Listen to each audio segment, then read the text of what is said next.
Welcome to Brainstoryum. I'm Anna Tizard, award-winning dreampunk and deeply weird fantasy author, and yes, that's me and my fiction that's deeply weird. Explore and imagine with me the most unexpected story ideas using the surrealist word game of Exquisite Corpse. Find out more and join in at annatizard.com. This is a storytelling challenge unlike anything you've tried before.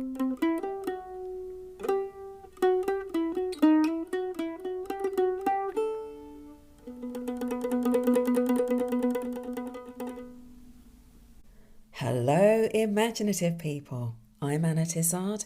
This is episode 99 of Brainstoryum. And it is time. It is time for me to tell you more about my work in progress, because I know I've held back a bit on this. From experience, I found it is possible to tell others about a project too early on, and this can somehow burst the bubble of that idea.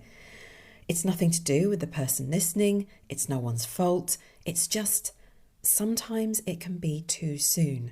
And I'm not even sure if it's a case of intimidating yourself out of it. That's not quite it.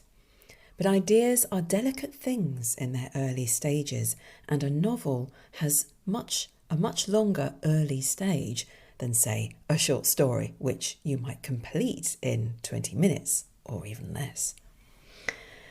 I say novel because what began as a simple collection of short stories has now become a kind of blend or halfway house between novel and story collection. Listeners who've been with me for a while will know that I got hooked on the theme of weird creatures around last spring, and it was from episode 74 that I began pursuing this theme in earnest, interpreting more creature-based stories from the prompts on the show, and also reflecting a lot on some of the tropes and philosophical or psychological facets of monster fiction, though not necessarily within horror, because that's not so much my style. If you're interested in any of these topics, there is a lot of material around this in the shows of 2025 in general.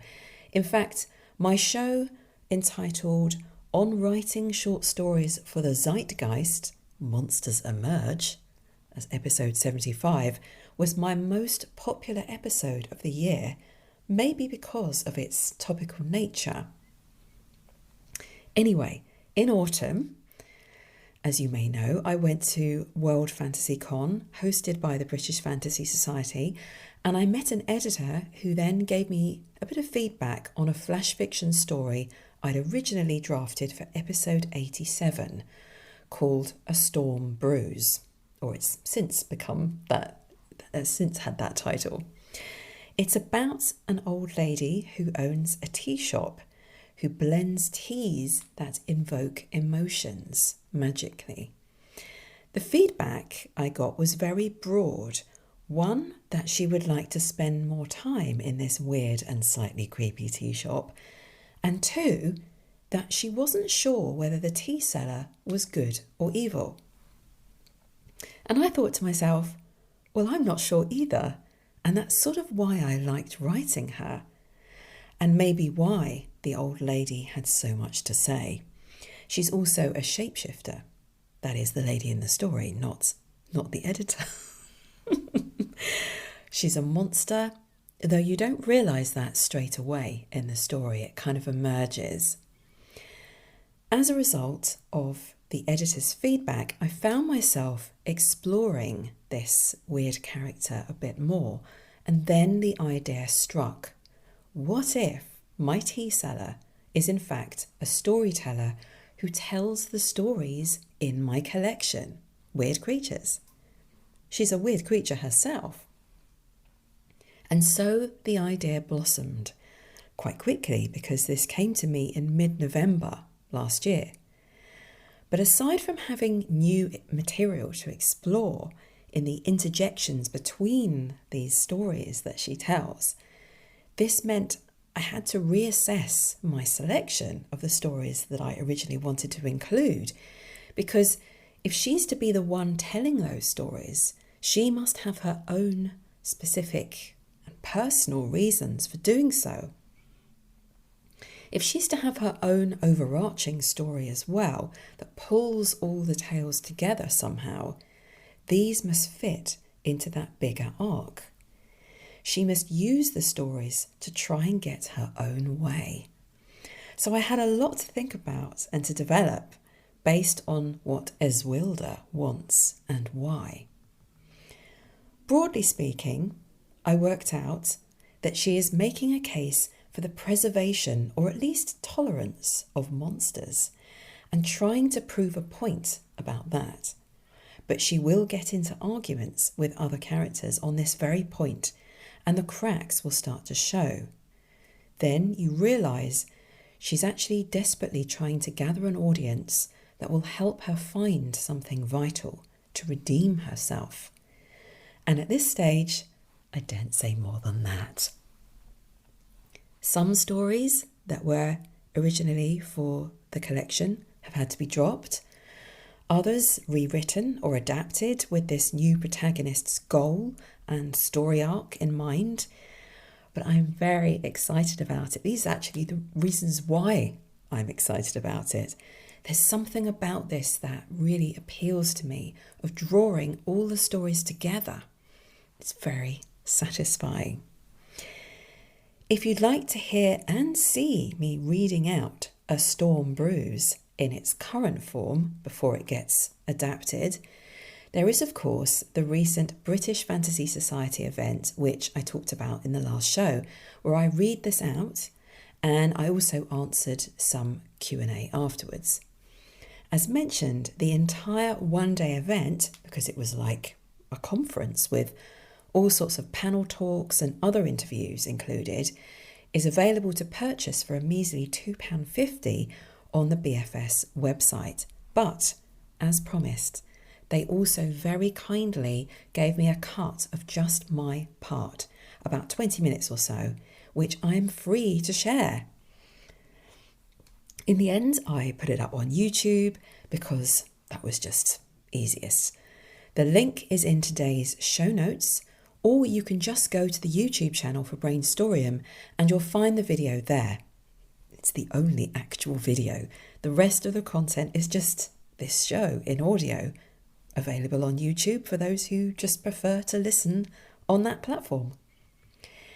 In the interview part, after I read the story, I do talk a bit about this show, my inspiration, and some of what I've mentioned here about how this editor's comments inspired me to transform weird creatures into something more than a straight story collection.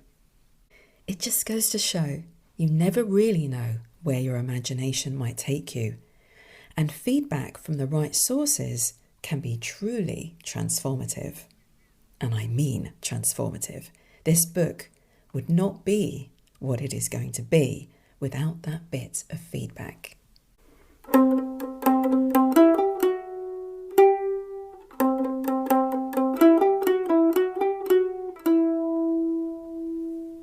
Right, so before we get into the news story brainstorms, I have some incredible stories from my talented listeners to share with you, all based on an unusual word combination that cropped up in the last show.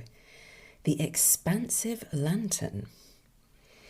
Nick Vrakar wrote, Barb said, "Here it is, just like you wanted, an ornate lantern made for a king that ruled sometime in the 15th century. Cost a pretty penny." Tina asked, "Why didn't you get any old lantern?" "You said you wanted an expensive one." "An expansive lantern, Barb. Expansive." Great stuff. Thank you, Nick. And a clever approach here, actually. You've thought about not what the word combination is, but what it isn't. Interesting. Nick Vrakar writes short stories and articles, which you can find at nvrakar.wordpress.com. Paul Macmillan wrote, "There are lanterns that brighten a path, and then there are lanterns that widen it. Thomas carried the expansive lantern along the forest edge where the lands of fairy touched the mortal world in soft, uncertain ways. With each step, the light unfurled the world like a petal opening. Trees he had known all his life grew taller, kinder. Their leaves shimmered with quiet gold, and even the moss seemed to hum a small, brave song. The lantern widened more than space, it widened his heart. He felt the old ache of longing, the one he used to ignore as he grew older. He felt awe and the strange, sweet pull of places he had never seen but somehow remembered. Ahead, fairy glowed with its own breathless wildness. Thomas felt no fear, only invitation. Of course he didn't enter, because some threshold are honoured best by standing beside them. The lantern dimmed, satisfied. Oh, this is just gorgeous. I feel like I'm there. I've stepped into this magical land. And the lantern is a sort of character as well, that reacts and seems to have its own intention. And so does the landscape, in fact, which adds a kind of heart to this story. Thank you, Paul. Paul Macmillan writes fantasy fiction, and you can find him on social media at Bookmarks Love and Lore. Alessandro Bozzo, who usually writes children's books, wrote a poem entitled The Expansive Lantern. A ship sets sail through the nighttime fog. Its crew sings a shanty while sipping on grog. Darkness itself has swallowed the day, but the expansive lantern lights the way. A raging storm, torrential downpour. A crew member shrieks, "She can't take any more!" As the captain herself cries out in dismay, the expansive lantern still lights the way. The seas have calmed to the delight of all, the vessel's main mast still standing tall. Moonbeams glisten upon bow and stern. The expansive lantern beams back in return. And return they have, this weary crew, to the creaking docks in the morning dew. Each sailor pays homage in their own little way to the expansive lantern that lit their way. I love this. It has a real music to it. In fact, that swinging rhythm of the words makes me think of the bobbing sea that moves the ship. It's very much, it feels like a part of this world that the pirates are in. Thank you for sharing this, Alessandro Bozzo. Eric Montgomery also wrote in with a short story entitled Emergency Disco. Logan clicked the camping lantern on. Low, high, disco, emergency disco. That's not a real setting, Mia said, flipping pages in the dictionary. It is now, Logan said, clicking it again. The lantern pulsed blue like it was thinking about something. Mia stopped flipping. Hey, listen to this word. She cleared her throat. Expansive. Logan squinted. That's not a real word. It is, Mia replied. It's in the dictionary. That's how you can tell. Logan leaned closer. Read it. Mia traced the line with her finger. Expansive, adjective, covering a wide area, extensive. Logan nodded slowly. So it spreads. Yes, like peanut butter. Not exactly. Logan aimed the lantern at the couch. Expansive couch. They waited. Nothing happened. Logan frowned. Did it do it? Mia checked the dictionary again. It doesn't say how long it takes. Logan clicked the lantern and moved it closer. Maybe you have to check it. Mia sighed and took the lantern. She pointed it carefully at the couch. Expansive couch. Still nothing. Logan crossed his arms. I think the couch doesn't know yet. Know what? That it's expansive. Mia thought about that. Okay, try something smaller. Logan aimed the lantern at Mia's sock. Expansive sock. Mia looked down. It feels the same. Logan nodded. That means it's working on the inside. That's not how socks work. They tried again. Expensive fort. Expensive blanket. Expensive quiet. They both stopped talking. After a moment, Logan whispered, "Why are we whispering?" Mia whispered back, "I don't know." They looked at each other. Logan smiled. "Okay, new idea." "What?" "The lantern is expensive." Mia looked at the lantern, then at the definition, then back at the lantern. "That actually makes sense," she said. Logan clicked the button again. Low, high, disco, expansive disco. "Don't do that," Mia said as Logan shone it around the room. "Expansive couch, expansive wall, expansive you. Hey!" Logan stood up. "I'm expansive hungry." Mia closed the dictionary. "Expansive snacks later." They both crawled out of the fort. Behind them, the blanket slid down in a slow heap. Logan pointed. "See? It expanded." Mia stepped over the mess. "Next time," she said, "we're using a smaller word." This is just wonderful. And how children believe in magic sometimes. The story sort of pulls you right into their perspective of expectations of the impossible. It's just spot on. Thank you for sharing this. You can find Eric Montgomery's stories and poetry at madpoet.org. But don't forget, you have to switch out the O and the E in poet to a 0 and a 3. Finally, Paul Monteith wrote a short story called The Expanding Lantern Cafe. On the outskirts of Marrakesh, I walked alongside a red clay wall until I came upon an archway that opened onto a garden and the popular sentry box-sized expansive lantern cafe. At a table under the arch, the proprietor, a Barbary monkey, offered me a cup of mint tea. He refused to show me a menu and told me the lantern's cuisinier would prepare me a terrine of the day, and we haggled over vegetables and spices. After the monkey had chosen my meal, he called over the host, who led me to a table. We entered the cafe through a teardrop arch. The air was heavy with cumin, ginger, garlic and lemon. My table, only a few steps away, receded into the room with every step I took. Seeing my surprise, the host asked if I would prefer to ride in a horse-drawn caleche as we journeyed through the cafe's sensory labyrinths of colourful, narrow alleys, rich with spice scents and sizzling food served to diners. As we travelled in the caleche, I asked the driver if the Lantern Cafe was always this expansive. He said that the expansion depended on the diner's menu choice.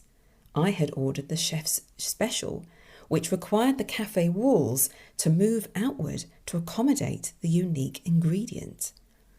"What might that be?" I asked. "You ordered a terrine topped with congealed hedgehog," he said. "What is the portion size of jellied hog?" "The congealed hedgehog portion is limitless, like the expansive Lantern Cafe." Haha, brilliant!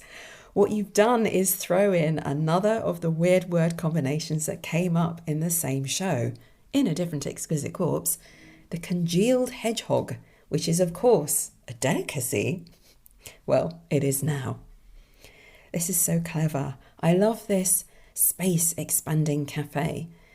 It's funny how settings can have as many characteristics as actual characters sometimes, and they alone can be a huge pull into a story, no matter what kind of monkey might be serving the mint tea, or whatever.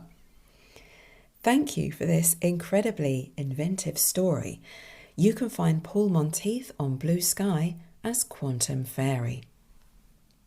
And a big thank you to everyone who sent in stories and poems.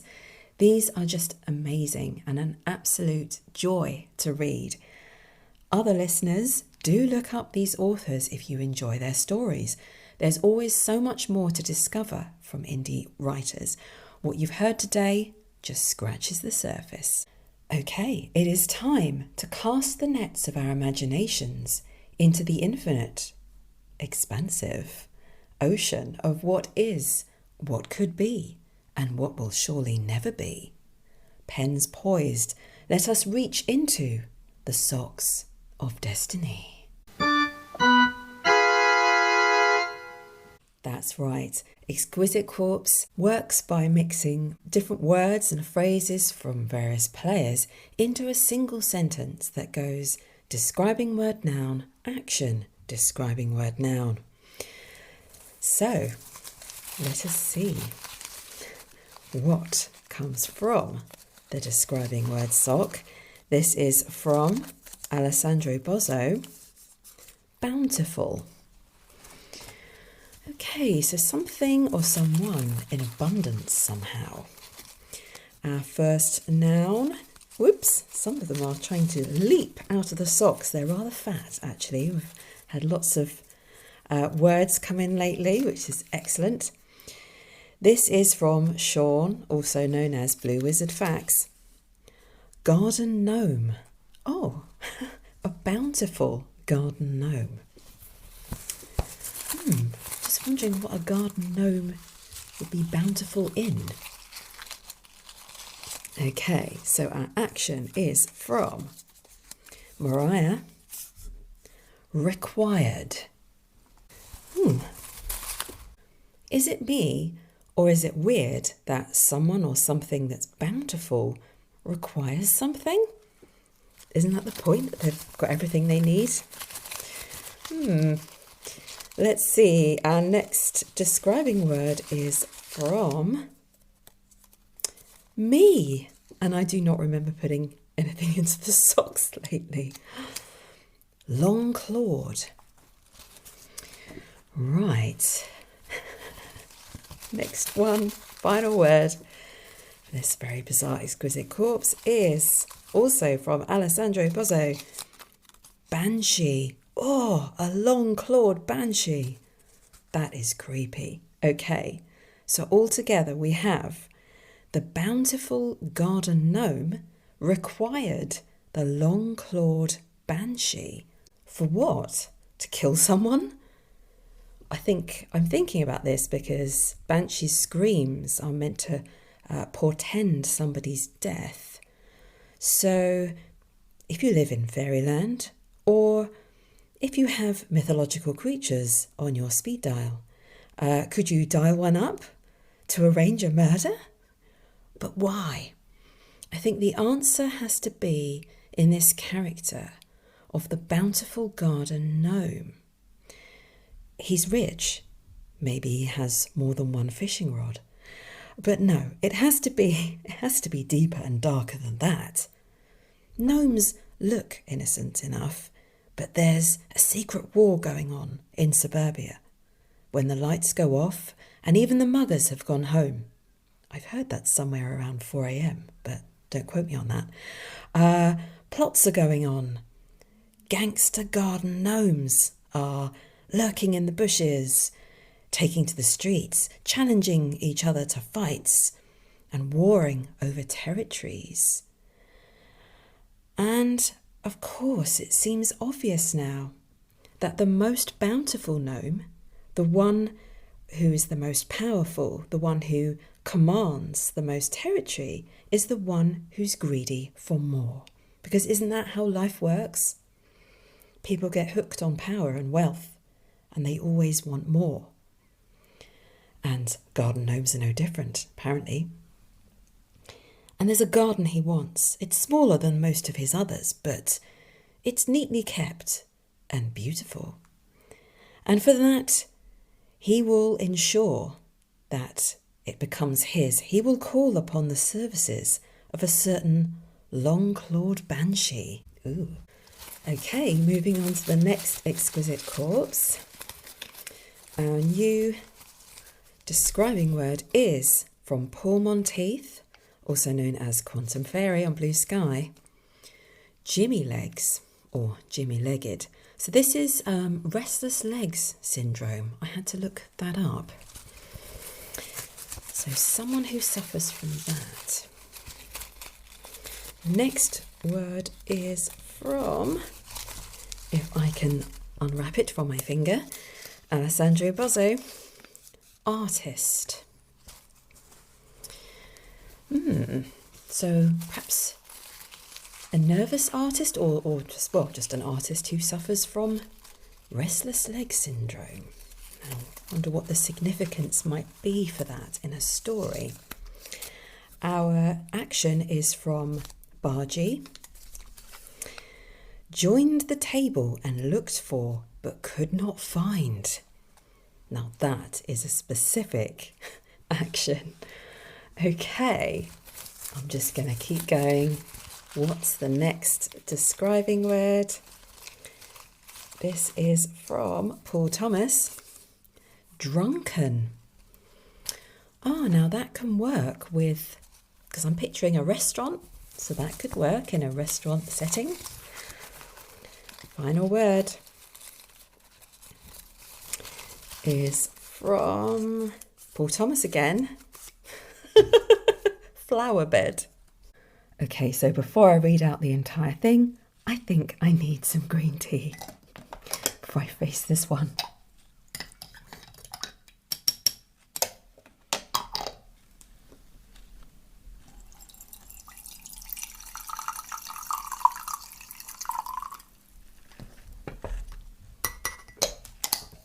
Right.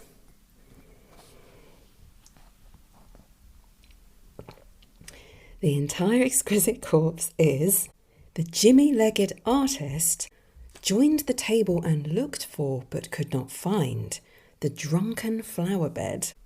Now, if I were in a restaurant and meeting a group of people at a table, maybe it's for work, could be party of friends, it could be someone's birthday, I would not be surprised to not find a drunken flower bed among my friends or colleagues.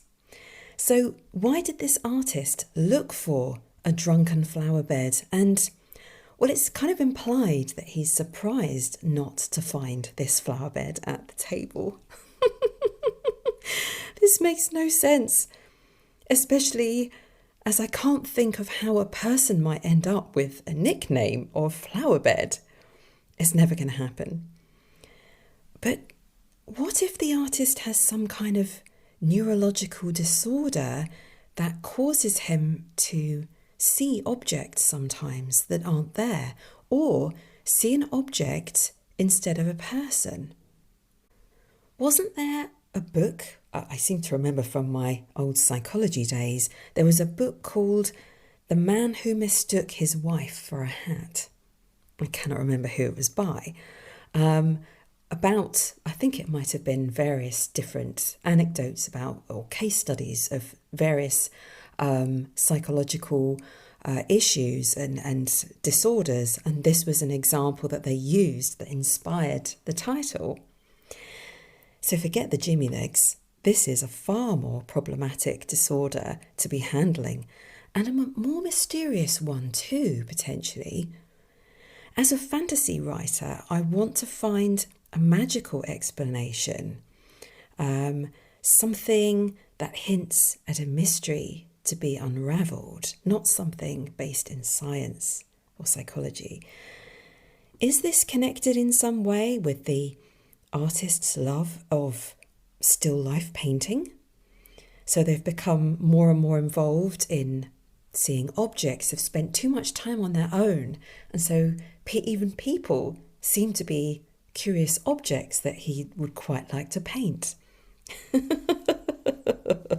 So people are beginning to seem like objects because of this. Is he under a spell or a curse? There are some possibilities with this, but I am going to move on because it is time. I'm going to move on to number 3. Our first word is from Sean, also known as Blue Wizard Facts. Hungry. Now that is an adjective I can relate to on a regular basis. Next word is from Paul Thomas. Handkerchief. The hungry handkerchief. Okay, we'll just have to find a way to get there. This is fine. I am reaching for an action. Who's this from? Paul Benfield. Drifted effortlessly towards. Well, I can sort of imagine that, a sort of drifting motion, with a handkerchief. Yeah. Okay, keep going. Let's see what happens. Next word is from Anonymous. Furry. Right, and the last word is from Paul Monteith, also known as Quantum Fairy on Blue Sky. Santa's thieving helper. Right, well, we have a throwback from the Christmas period, but we will try and make this work. Okay, so altogether we have the hungry handkerchief, drifted effortlessly towards the furry, Santa's thieving helper. Ooh. Though this may be completely out of season now, first I want to ask, what is this furry, Santa's thieving helper? There's a lot packed into that phrase. The only furry helper of Santa, to my knowledge, is a reindeer. But then thieving doesn't really fit so well with that because of the hooves, right? So what do we do? Do we imagine mice or other small creatures helping out or then turning bad in the meantime? But this latter part of the Exquisite Corpse is feeling a little bit children's story. So I'm going to turn my attention to the first part, which is very curious. The hungry handkerchief drifted effortlessly towards, let's say, whatever. It makes me think of a ghost, or something to smother someone. Is it hungry for death? It makes me think of like a poisonous chemical, I can't remember the name of it, that you might hold over someone's mouth to make them fall unconscious or fall into a deep enchanted sleep, maybe. Because murder seems like the end of a story to me, even though technically murder is the beginning of a story for murder mystery fans. But the hungry handkerchief seems to have a consciousness of its own, drifting effortlessly. Does that mean it normally takes an effort for it to drift? What if this is actually about a wizard or a witch trying to make things levitate? And as they experiment, unfortunately, these objects begin to take on consciousness and a personality of their own. And as the handkerchief is a very light object, it might be her first experiment or her first success of actually causing something to float. But now the magic has soaked deeper into the fibres of this handkerchief, and it's hungry. What happens next?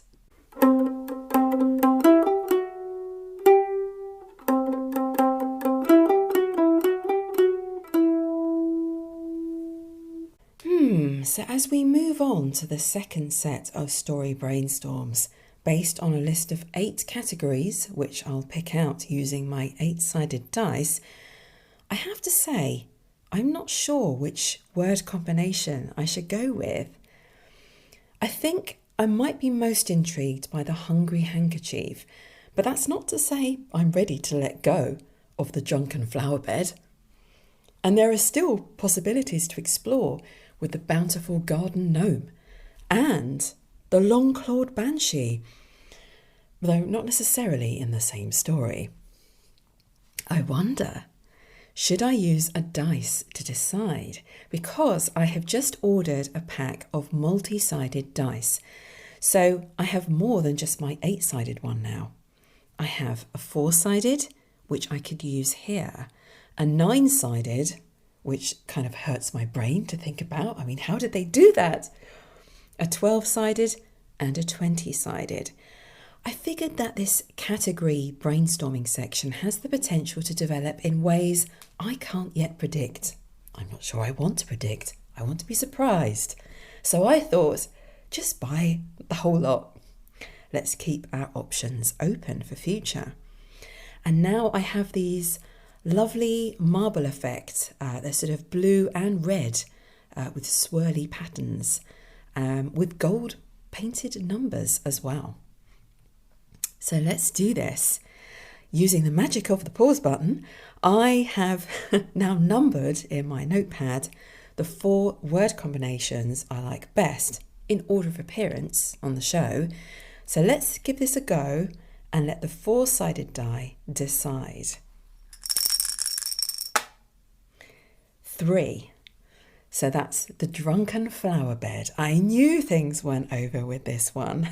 I have unfinished business with a drunken flower bed. But what story category shall I try for this one? Once more, the list of 8 categories is in the show notes if you want to see them all. So let me just go ahead and roll my 8-sided die. 6. That is a monster or creature as the drunken flower bed. Well, actually, that does make sense to me. If the drunken flower bed isn't itself a monster, it may seem drunk by the wavering of the plants, the flower stems that shake, because it is the sleeping place of a creature. But that's just going by appearances. How else could a drunken flower bed be or signify a creature? A flower bed that is also a grave, where a monster has died and its body buried, hidden, or so the killer or hunter believes. It's a cottage, rather twee and quaint, but how else is a monster hunter meant to blend in these days? They're tired of work in the city, where monsters are everywhere, on every street corner these days. All they need to thrive is a bit of shadow and bad intentions that they've soaked up from the humans they linger around. She's seen them. During the daytime, these so-called innocent people go about their business, doing their jobs, but secretly scheming against each other, smiling sweetly to their colleagues while competing against each other. Grudges, diabolical desires, regrets and disappointments. These are the unseen shadows that hunch over them during the daytime. Then, when evening comes, they have the audacity to ring her up and complain they have a ghost in the apartment or have seen a monster in the alleyway. Of course they bloomin' have. Our monster hunter considers this, her lovely cottage in the countryside, her semi-retirement. But she's quickly finding out that the local monsters, while fewer in the less densely populated village, have grown stronger than their city-dwelling counterparts. They've had the luxury of time and space, with the wide fields to roam in and the thick shadows of the forest to grow and expand and build on the evil intent which first brought them into being. And this one, slaughtered only last night and buried under her flower bed, had a slurring sort of half speech and a sideways stagger. She wondered if it belongs to one of the local drunks. And now, as she sips her tea in the garden, drinking in the May sunlight, she realises at the quiver of those poppies over there, perhaps she hasn't quite managed to kill it. Okay, I quite like that. Let's try for another one. Using my 4-sided dice, which word combination shall I try this time? Number 2. Aha, the long-clawed banshee. But what category? Let's roll the 8-sided dice for that. 4. A portal or means of travel. Oh gosh, that's quite tricky. Or is it? What if this banshee claws her way through to other worlds or just other places? This could be a way of getting about. She cuts a hole in the air with a prick of her claw, hooks it in, wrenches until it tears, then climbs through. Or maybe she doesn't even bother climbing through. She just bends down until she's level with the hole and screams into it. That's why the vicar shudders in his bed at night from a nightmare. At least he hopes it was a nightmare. The ice-cold trickle of terror sliding down the back of his neck. That scream, where did it come from? Somewhere close, but there's no one here. He sits up in bed, clammy with sweat, breathless, fumbling for his glasses. Surely it was just a fox, surely. But his heart thuds anyway. A second shrill noise cuts the air and he gasps, clutching his chest, before he realises it's the telephone. He picks it up. "Vicar, I'm so sorry to disturb you at this time of night, but there's been a murder." And that could be how the long-clawed banshee is a kind of a way of getting around for the banshee. One last one. Okay, actually, no, I'm not going to use the 4-sided dice this time. I'm just going to pick the hungry handkerchief because I really want to see where else this one can go. Apologies to the bountiful garden gnome. Your adventures will have to wait. Right. Rolling the 8-sided dice for a category 7. An invention.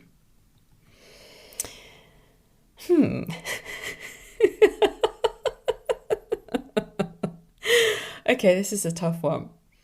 In the original Brainstorm, I was thinking about a wizard or a witch who was practicing a levitation spell on something light and easy, like a handkerchief. And the hungry part was an unfortunate side effect. To consider a hungry handkerchief as an invention is kind of polar opposite to that, because they say necessity is the mother of invention. So how on earth could anyone need a handkerchief that experiences hunger? What if someone of high rank, like a monarch or a politician or a billionaire celebrity, needs someone to poison test their food? Can't exactly have a person, like a servant, sampling your food to check if they might keel over, so you know whether it's safe to eat it. I'm guessing that if anyone out there is actually having to test their food for poison, there must be chemical tests that you can do, although I'm not sure how long they might take. Won't your meal get cold while you wait? Perhaps it's as simple as that. This rich and powerful person is worried about being poisoned, and either they or someone they've employed, a crazy scientist, has invented a hungry handkerchief that will eat whatever you put on it, and it will glow a number of different colours if any poisons are present. Or maybe it starts sneezing. A sneezing handkerchief. You don't want one of those when you've got the cold or a flu. But what kind of story is this weird invention a part of? Is this really a person in power or in politics realistically concerned about being poisoned? Or could it be someone suffering from paranoia? Are they the inventor? Do they spend their days cooped up in a laboratory? Or is this a dark academia story, a new genre I keep hearing stuff about?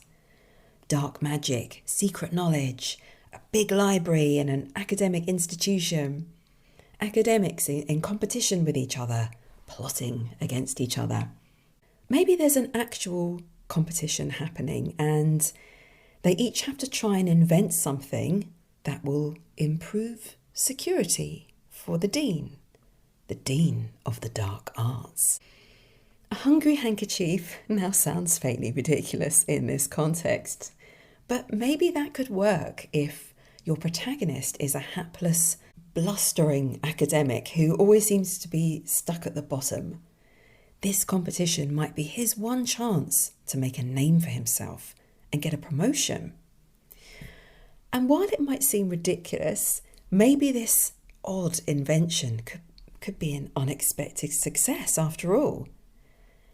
But what if he wins to the scowls of the other jealous competitors and is given a new position, taking care of the dean's every need, which then gives him an insight into some of the cruel and ugly inner workings of this institution that he's admired his entire life. And he begins to wish that maybe he didn't know of this, that he hadn't won, and he could stay blissfully ignorant of all of this.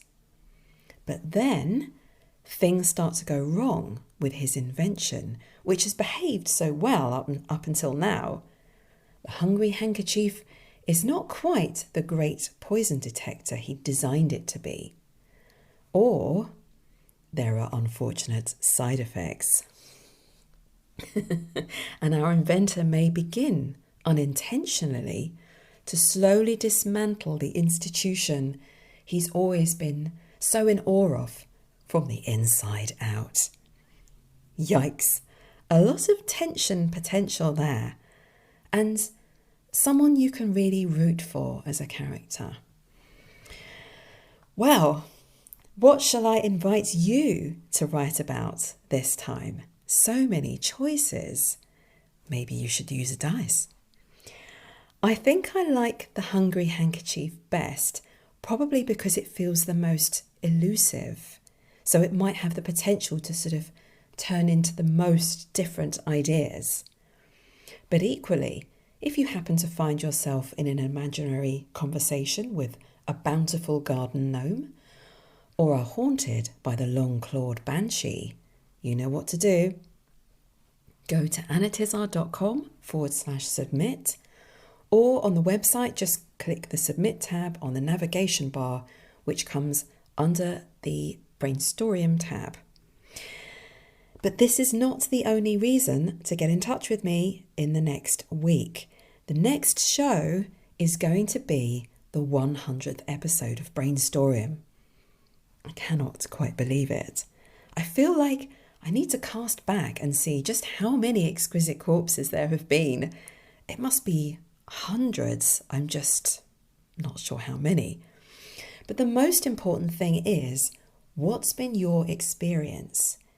If Brainstorium has inspired you in ways that you didn't expect, if it has changed your perspective at all as a writer, or inspired you to pick up your pen when you might have left it just lying there, if there's been any advice or methods or techniques or topics that I've discussed along the way that have helped you, I would love to hear from you.